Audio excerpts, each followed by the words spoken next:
I had made a trip down to my brother's wedding on the East Coast and was driving back to the West. It was a very long drive, around 5 whole days. And to keep it from being any longer, I basically just drove for as long as I could every single day until I got tired. On the 4th day, I kept driving into the night, with the plan to pull off at a motel whenever I felt like I needed to. It was around 10 p.m. when I got to a portion of the road that was very barren. No other cars, no semi-trucks, and just empty, desolate roads. I actually was a little worried about how long I'd have to go before the next motel, because my phone had no service on this stretch of road. At least I chugged a couple of energy drinks, so I was pretty wide awake for the time being. I drove for 30 minutes without seeing a single other car on the road, when all of a sudden I saw someone up ahead. It was a woman on the side of the road, waving her arms at me like she needed help. She was kind of hunched over, and her clothes looked dirty and disheveled, like she just crawled out of the woods and was possibly injured. I was driving so fast and she came up into my headlights so suddenly that I initially just sped past her. The longer I continued down the road though, the more guilty I felt. Way out here, isolated from everyone and everything, with no service. If she needed help or was hurt or lost, and I didn't help her, I was essentially leaving her out to die. And for some basic reference, I'd never picked up a hitchhiker before, and definitely would not be picking up some random guy on the side of a creepy road like this.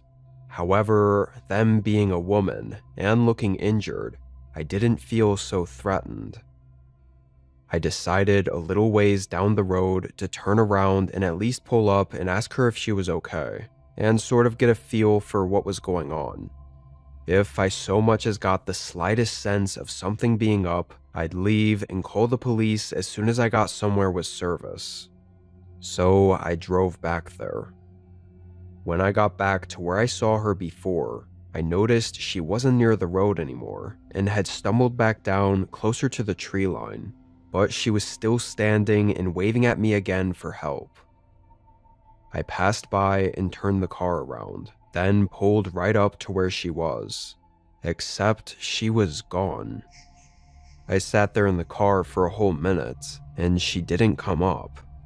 It was like she had just disappeared in the minute it took for me to turn the car around and pull up. I left the car running, and stupidly, I got out. I walked around to the shoulder of the road and looked for any signs of her. It was dead quiet outside, and pitch dark aside from my car's headlights on the road. Past maybe 5 feet into the trees, I could hardly see anything, until something moved. I only saw a shape shift in the trees ahead of me, and as my eyes started to adjust and focus on it, I realized it was the woman. She was much deeper into the woods, far away from the road, and eerily she raised her arms up and started to wave again, like she was still in need of help. Faintly, I could hear her voice calling out too. It was weak, like she'd been screaming for days and was dehydrated and sickly. I started to walk a little bit further into the trees. Obviously, I was skeptical and creeped the hell out, but for some reason, I was so convinced she was in danger. It took me walking way too close to her to realize how it felt like I was being lured out of my car and deeper into the woods, and just how disturbing that was. As soon as I realized that, I stopped. The woman suddenly stopped waving her arms, and her voice stopped as well, but unnaturally, almost like it instantly cut out. And now, closer and not moving, I realized something else was off. Her figure. She was very tall. Not inhuman, but like at least 6'2", so very tall for a woman. and it was like her proportions were just off in some way that I couldn't quite pinpoint.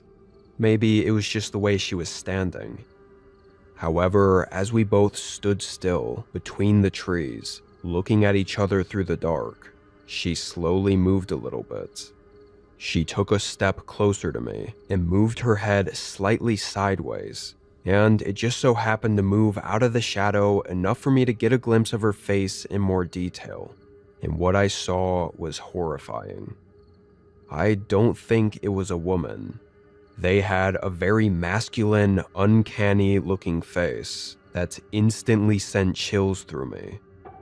I took off running back through the trees and up to the road.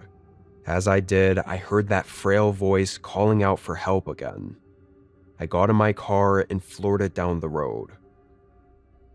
After that, I was wide awake, driving through the entire night. I don't know what or who it was I really saw out there, but I'm sure if I'd gone any deeper into the woods, I wouldn't have made it back out.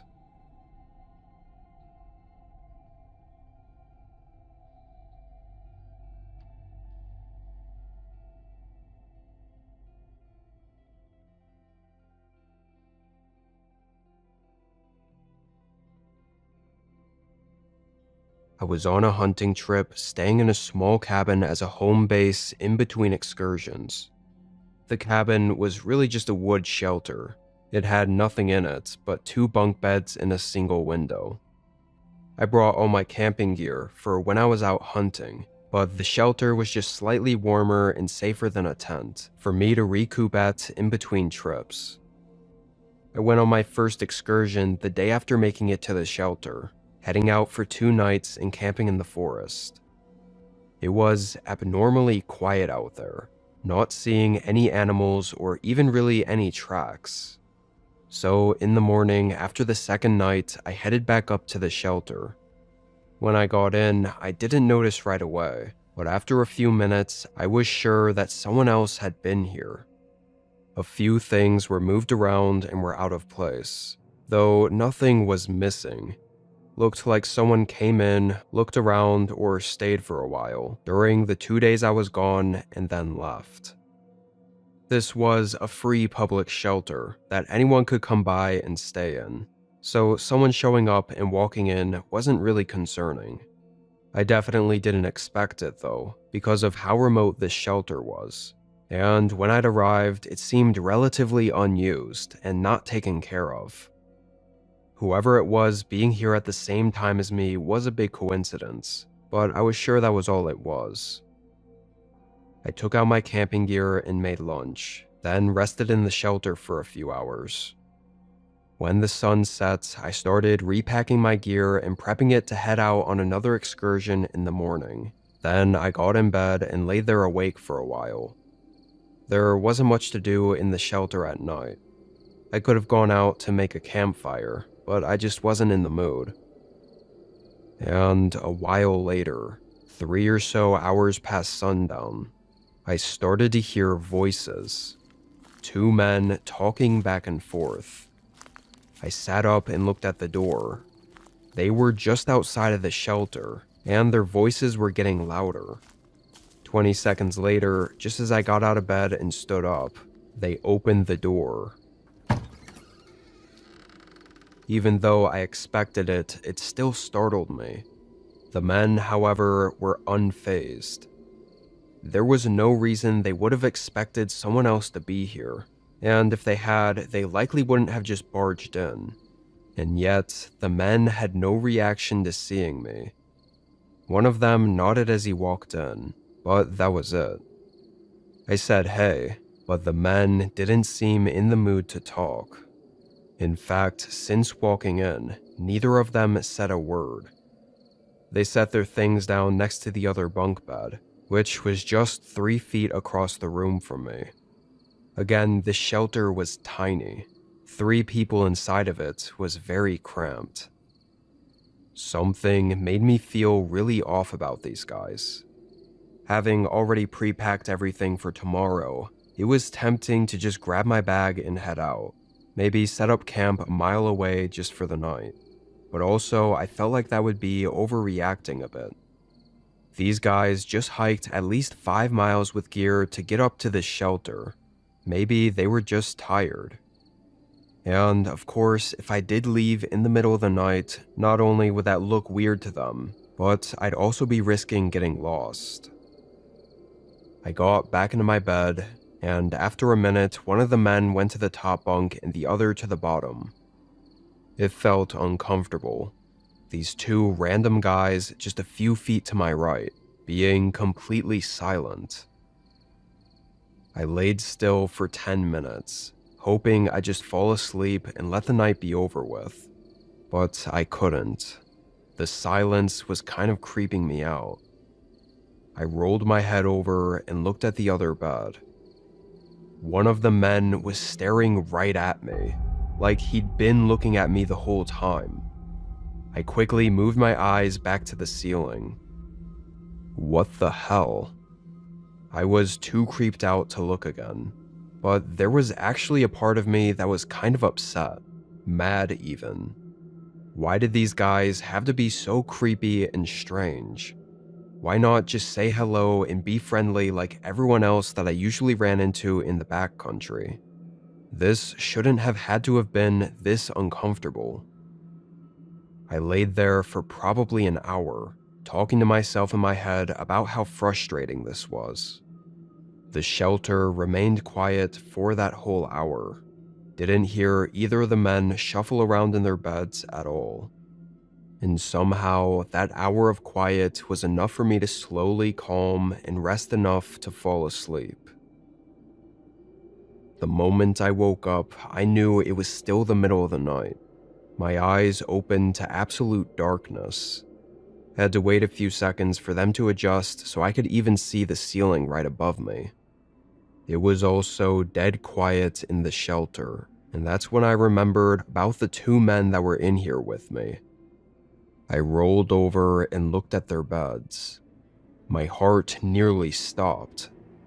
Both men were standing up in the middle of the shelter, looking directly at me. They were motionless and standing there completely silent. I physically jumped back, then got out of the bed. They watched me like creepy mannequins as I grabbed my bag and hunting rifle and bolted out the door. With adrenaline keeping me going, I must have gone 4 miles out into the dark before finding a spot to lay low. Didn't even bother with a tent. I just sat up against a tree and waited for sunrise, then got the hell out of those woods. I don't know what was wrong with those guys, or what was going on with them, but I honestly think if I didn't wake up when I did, I probably never would have.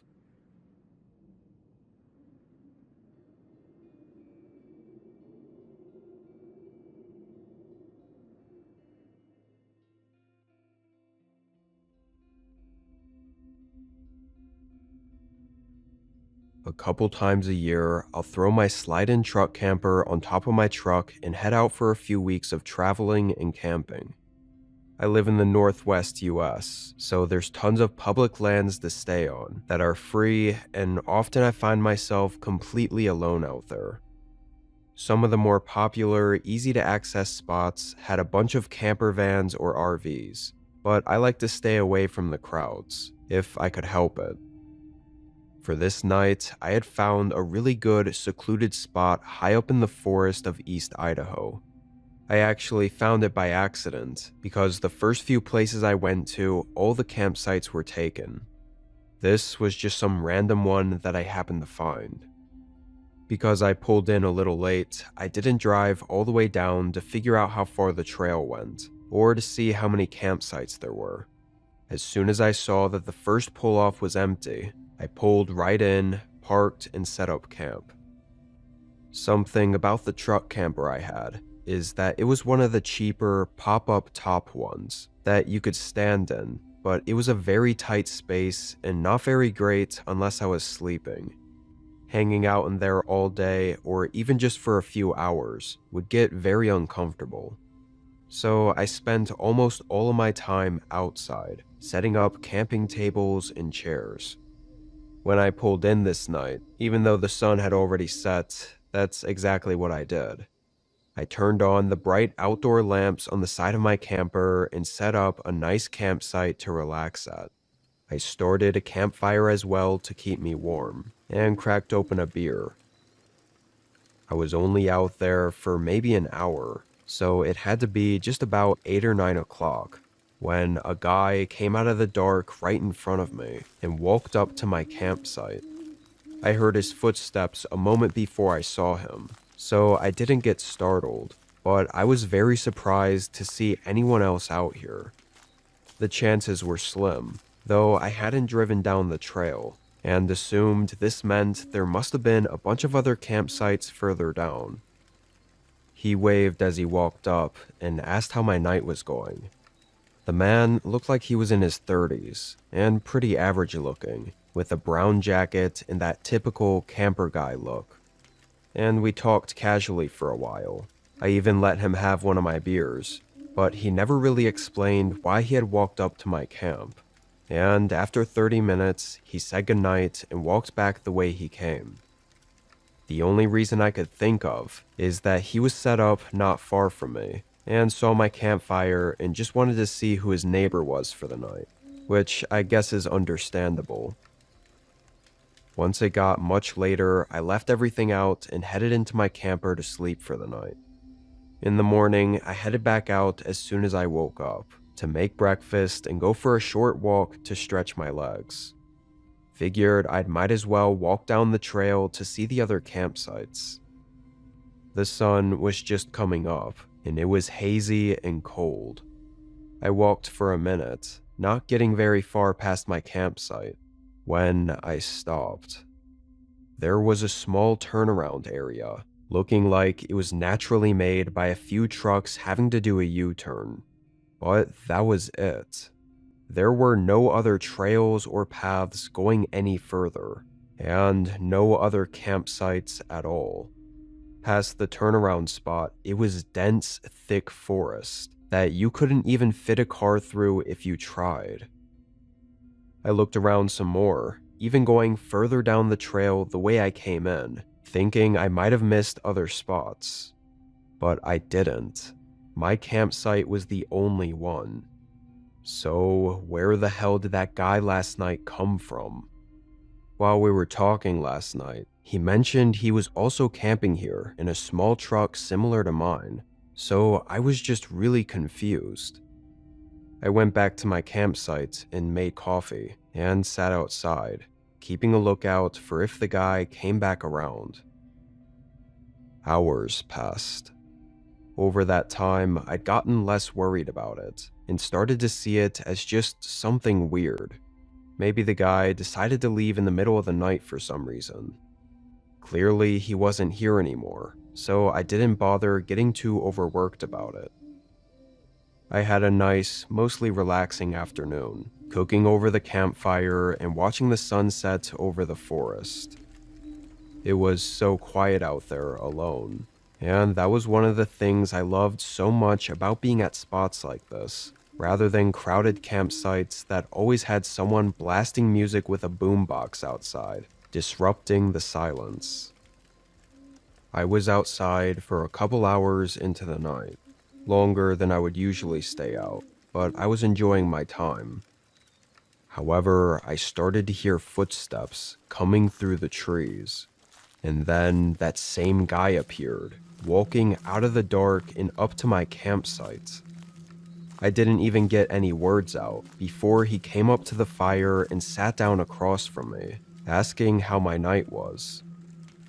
After recollecting myself, I played along, and waited a minute before trying to casually ask where he was camping again. "My truck is just down the trail over there." He pointed toward the park that I had walked earlier, the part that I knew he wasn't at. I faked a short laugh and said that was weird because I was walking this morning and didn't see anything down there. No truck and no campsite. The man's smile faded a bit, and he had a more straight, serious face. "Huh, that is weird," he said in an unsettlingly calm, unbothered tone. There were a few moments of disturbing silence, neither of us speaking and just sort of looking at each other, trying to figure the other one out. Then he asked me, "What else did you see out there?" The way he said it genuinely scared the hell out of me. Like there was something else out there I could have seen that he didn't want me to know about. I nervously said nothing, that it was hazy out, and that, yeah, I didn't see anything else. He maintained eye contact, his face stiff and not showing any emotion for several seconds. Then he smiled. "Well, if you'd like, I can show you to my campsite. It really is just right over there." He stood up and took a couple of steps, motioning for me to follow him. I said that I was good, but he responded that he could tell I was uneasy and that it would make me feel better to know he wasn't lying. I held my ground and said no. I could tell that really bothered him, but he tried not to show it. He then nodded, then looked like he was thinking for a second, before walking away, back into the dark. As soon as he was gone, I threw everything into my camper. I didn't even take the stuff apart or fold it up. I just shoved it all packed into the back and got in and drove out of there. I made a quick turn, and as I turned to drive away, my headlights lit up the darkness for a moment, revealing the man still outside of my campsite. He was standing there as if watching me the entire time, though he was now holding something. I don't know what it was or even what it looked like, because I only looked for a moment before the headlights moved off of him and I drove away. I don't know what was up with that guy, or what he was doing out there. Honestly, I don't want to know. The thought that I was out there alone with him, possibly moments away from something awful happening, is horrifying. I'd rather